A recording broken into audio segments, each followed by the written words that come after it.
The wedding invitation arrived on a Tuesday. Elegant cream cardstock with gold embossing that probably cost more than my supposed weekly grocery budget. My sister Patricia had always been one for grand gestures, but this was excessive even for her. Maybe try the community center, she'd suggested during our last phone call, her voice dripping with false concern. "IT's more your budget. I know things have been difficult for you since the divorce." Difficult. That's how Patricia described my life now, a series of difficulties and downgrades. From the suburban housewife she'd envied to the studio apartment dweller she now pitted. If only she knew that my difficulties included deciding which of my 7 companies to take public first. I studied the invitation again. The Rosewood Estate. Of course she'd chosen the Rosewood. It was the crown jewel of wedding venues in the state, with a 2-year waiting list and prices that made most people's eyes water. What Patricia didn't know was that I'd bought it 18 months ago, along with 6 other properties, when I was building my hospitality portfolio.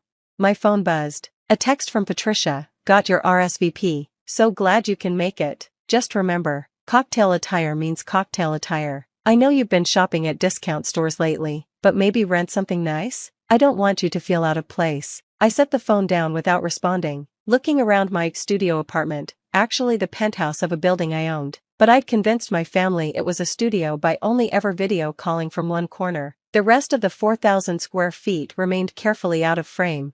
3 weeks later, I pulled up to the Rosewood in my 10-year-old Toyota Camry, the one car I'd kept from my marriage. The valet looked at it with barely concealed confusion. Guests at the Rosewood typically arrived in vehicles that cost more than houses. "I'm here for the Patricia Winters wedding," I told him. "Of course, ma'am, we have special parking for," he paused delicately, "overflow vehicles, just around the side by the service entrance." I bit back a smile. Even my own staff didn't recognize me. Perfect. The Rosewood looked magnificent, which was hardly surprising since I'd personally approved the $2 million renovation that had just been completed. New marble terraces, restored fountains, and gardens that had been featured in 3 national magazines. Patricia had chosen well, even if she didn't know she was essentially borrowing her sister's property. "Samantha," my cousin Linda spotted me first, her eyes immediately scanning my outfit, a simple black cocktail dress I'd bought off the rack. "Oh, you made it." Patricia was worried you might feel uncomfortable. "Why would I feel uncomfortable at my sister's wedding?" I asked innocently.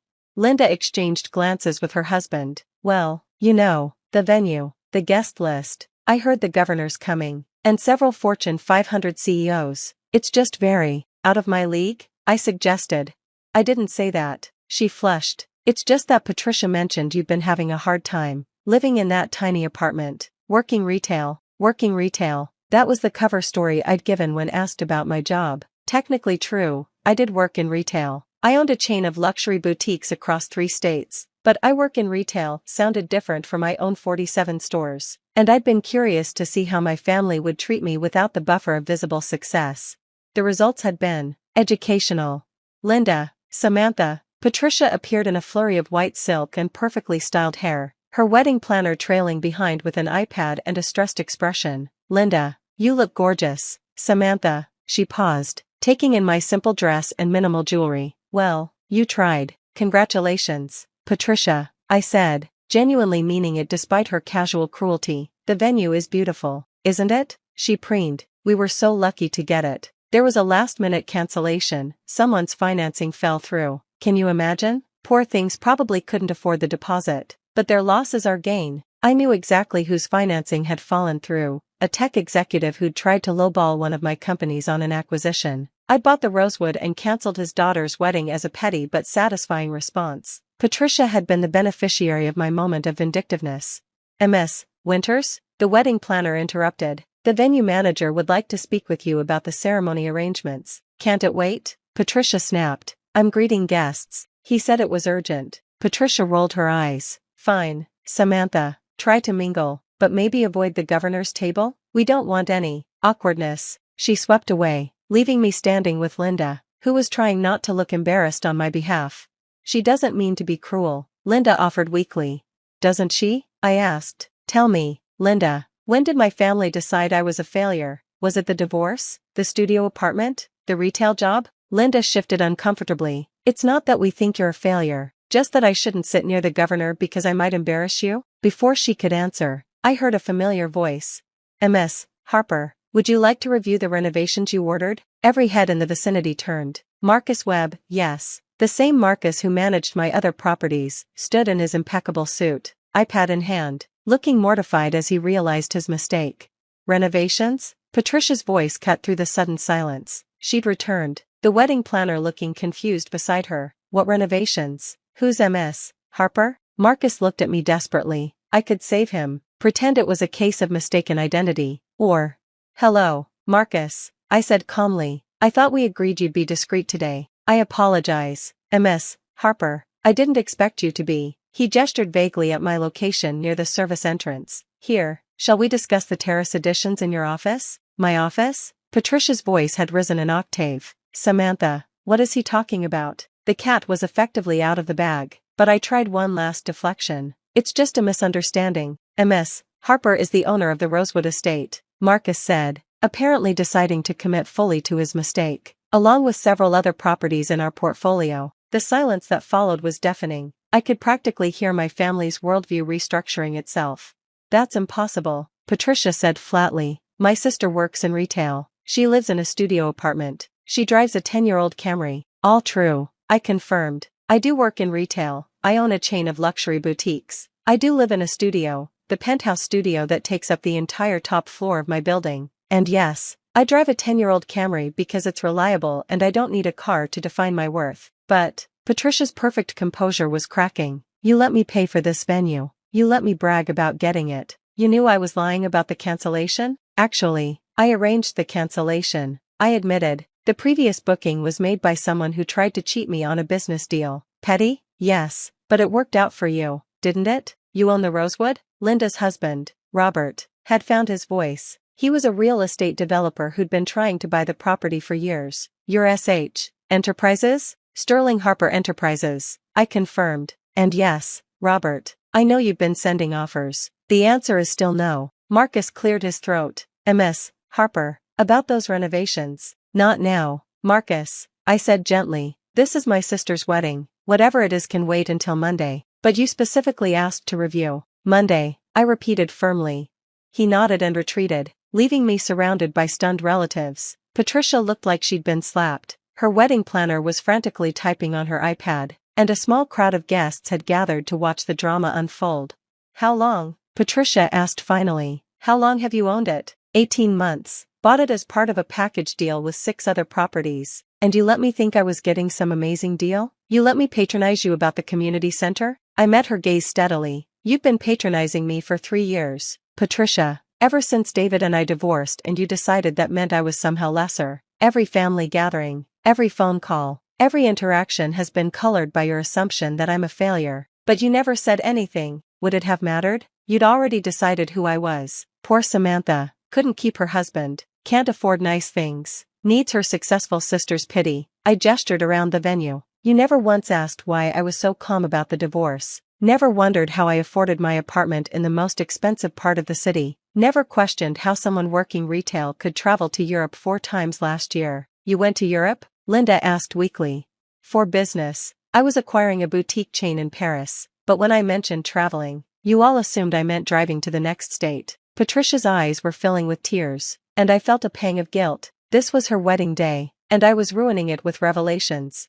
Look, I said more gently, this doesn't have to change anything. It's still your day. You're still marrying Charles. The only difference is now you know your venue is a family property. Family property? She laughed bitterly. You mean your property. God, do you know how this looks? How pathetic I seem. I've been bragging for months about scoring this venue, about how exclusive it is, how not everyone can afford it, and the whole time, my sister owned it? No one else knows, I pointed out. Marcus is discreet, and the staff don't gossip. Your guests don't have to know. I know, she said quietly. I know that every time I insulted you, every time I suggested you couldn't afford things, every time I made you feel small, you could have destroyed me with a single word. Why didn't you? It was a good question. Why had I let it go on so long? Because I wanted to know, I said finally, after David left me for his secretary. Yes, I know you all knew about the affair before I did. I needed to know who actually cared about me, not my money, not my connections, not what I could do for them, just me. And we failed, Patricia said, tears flowing freely now. God, we failed spectacularly. You didn't fail, I said. You just showed me who you are, and despite everything, you're still my sister. I still love you. That's why I made sure you got this venue. That's why I've been anonymously covering the cost overruns. Yes, I know about the flowers and the upgraded menu. That's why I'm here. Despite being told I'd embarrass you in front of the governor. The governor, Robert said suddenly. He's here because of you, isn't he? Not because of Charles's connections. I shrugged. He's a family friend. He stays at my hotels when he travels. Hotels? Linda squeaked. Plural? Can we not do this now? I asked. Patricia, you have 300 guests waiting to watch you get married. Go fix your makeup, marry Charles, and have the wedding of your dreams. We can deal with family drama tomorrow. She stared at me for a long moment, mascara running down her cheeks. How can you be so calm about this? I've been horrible to you. You've been exactly who I expected you to be, I said. That's why it didn't hurt as much as you think. Now go. Your wedding planner looks like she's about to have an aneurysm. Patricia surprised me by pulling me into a hug. Designer dress be damned. I'm sorry, she whispered. I'm so sorry. I know, I whispered back. Now go get married. And Patricia? The honeymoon suite upgrade isn't from Charles. It's your real wedding gift from me. She pulled back, laughing through her tears. The Imperial Suite? That's $5,000 a night. $6,000. Actually, I raised the prices last month. I smiled. Owner's prerogative. The wedding proceeded beautifully after that. Patricia managed to repair her makeup and marry Charles under the rose arbor I'd had installed just 2 months prior. The governor gave a lovely toast, carefully not mentioning that he'd known me since I was in diapers. The food was exquisite. I'd hired the chef personally. During the reception, family members approached me one by one, each with their own mixture of apology, curiosity, and calculation. Some genuinely seemed remorseful. Others were clearly already planning how to leverage our relationship. So, Uncle Pete said, sliding into the seat next to me during the dessert course, I've got this investment opportunity. No, I said pleasantly. You didn't let me finish. I don't need to. The answer is no. He deflated slightly. Because of how we treated you? Because you only see me as a bank account now, I said. Before, I was poor Samantha. Now I'm rich Samantha. Either way, I'm not just Samantha to you. That's not fair, isn't it? I gestured around the room. Look at Linda over there, already on her phone, probably Googling my net worth. Robert's been texting his business partners about SH Enterprises. Aunt Martha is calculating how this affects her social standing. The only person not treating me differently is the one person who didn't know me before. I nodded toward Charles, Patricia's new husband, who'd taken the revelation in stride and simply said, cool, can we get a family discount for anniversary parties? Uncle Pete had the grace to look ashamed. We really are shallow, aren't we? You're human, I corrected, but so am I. And I deserved better than being dismissed because my marriage failed and I chose to live quietly. As the evening wound down, Patricia found me on the terrace, looking out over the gardens I'd spent a fortune restoring. It's beautiful, she said, joining me at the railing. Everything's beautiful, and I almost didn't invite you, but you did. Only because Mom would have killed me if I hadn't. She laughed bitterly. God, I'm still doing it, still being horrible. You're being honest, I said. That's an improvement. We stood in silence for a moment, watching guests dance under the string lights I'd had specially installed. What happens now? She asked. Do we pretend this didn't happen? Go back to you being poor Samantha and me being the sister who married well? I suggested. We can't go back, Patricia, but maybe we can go forward. Maybe start with treating each other like actual people instead of caricatures. I'd like that, she said softly. And Samantha? Next time I get married. Next time? I interrupted, laughing. You just got married. I'm being optimistic. She grinned. Next time, you're maid of honor, and we're having it somewhere you don't own, so there are no surprises. Deal, I said, though I should probably mention I'm in escrow on 3 more properties. Of course you are. She shook her head. My sister, the secret real estate mogul. Mom's going to have a heart attack when she finds out. She already knows, I said. Who do you think told me about your wedding date before you sent the invitation? Patricia's mouth fell open. Mom knew? Where do you think I get my strategic planning skills from? I winked. The apple doesn't fall far from the tree. As we headed back inside, Patricia stopped me. Sam, the community center comment. I really am sorry about that. Don't be, I said. I actually donated enough to renovate their event space last year. It's quite nice now. Not rosewood nice, but nice. Of course you did. She linked her arm through mine. Is there anywhere in this state you don't secretly own or fund? A few places,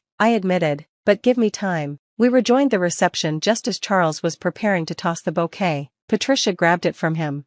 "Change of plans," she announced. "This bouquet goes to my sister, who's already caught enough curveballs today." She handed it to me directly, ignoring the protests from the single women who'd gathered. "For when you're ready to try again," she said quietly, "and this time, we'll make sure he's worthy of you." I accepted the bouquet, touched despite myself. "No more community center recommendations? Are you kidding?" She grinned. "I'm recommending the Rosewood. I hear the owner gives family discounts." As the night ended and guests began departing, I stood in the entrance of my own venue, watching my family see me with new eyes. Some would only ever see dollar signs now, others might actually see me.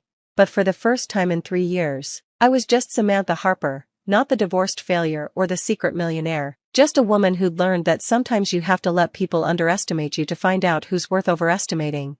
Marcus appeared at my elbow. "Successful evening, Miss Harper?" "Very," I said, "though I think we'll need to review those staff protocols. A little too much recognition for someone trying to stay incognito." He winced. "My deepest apologies. Shall I arrange for—" "Marcus," I interrupted, "it's fine. Actually, it's better than fine. Sometimes the truth needs a push to come out." "Very philosophical, ma'am. Wedding receptions make me contemplative," I said. "That, and the champagne." As the valet brought my 10-year-old Camry around, parked, I noted with amusement. Between a Lamborghini and a Bentley, Patricia ran out one last time. "Same car?" she asked. "Same car," I confirmed. "Some things are worth keeping, even when you can afford better." "Like family?" "Especially family," I agreed. "Even the ones who suggest community centers." She laughed, hugging me one more time. "I love you, you know, even if I've been terrible at showing it." "I know," I said. "Why else would I let you have your wedding at my favorite property?" As I drove away from the Rosewood, I thought about the evening's revelations. Tomorrow, my phone would be full of messages from family members suddenly interested in reconnecting. There would be awkward conversations, probably some requests for money, definitely some resentment. But tonight, I'd watched my sister get married in a venue I'd lovingly restored, surrounded by beauty I'd created, even if she hadn't known it, and in the end, that was worth more than maintaining any secret. Though I was definitely keeping the Camry. Some things were too much fun to give up.